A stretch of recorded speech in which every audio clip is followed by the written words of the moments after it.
Now, with more reactions, Newsmax insider, director of the American Center for Education and Knowledge, RNC vice chair on the Rules Committee and former national director of Catholic Engagement for the RNC, Jay Shepard. Jay, thanks for joining us. Want to get your response quickly here on the sentencing. Did you think it was fair? Do you think it was expected? What say you?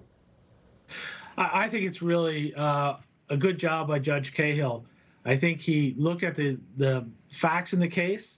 He wasn't intimidated by those who wanted to make his rulings for him. He expressed very simply how he came up with 22 and a half years.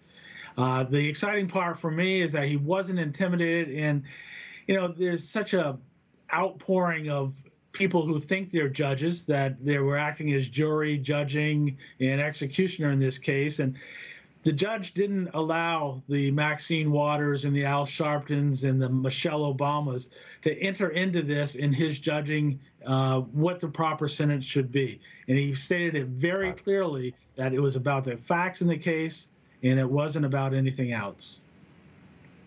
Now, quickly, want to switch gears here. Students at Brandeis University are being asked to avoid certain words and phrases like picnic, trigger warning, and rule of thumb. Students and faculty there say these phrases are linked to violence, and they have the power to reinforce systems of oppression. Jay, when does this end? I mean, I'm not even a big picnic person, but surely I don't think that I'm going to be overcome with a desire for vigilantism.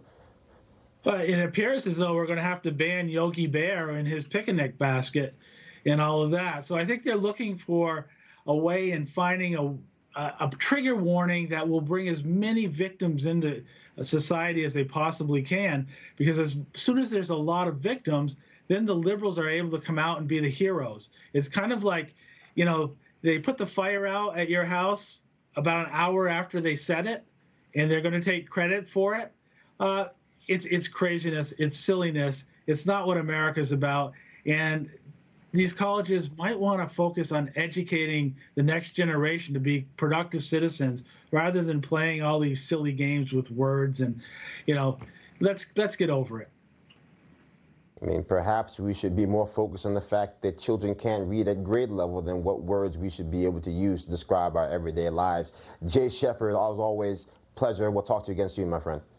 Appreciate it, Joe. Thank you.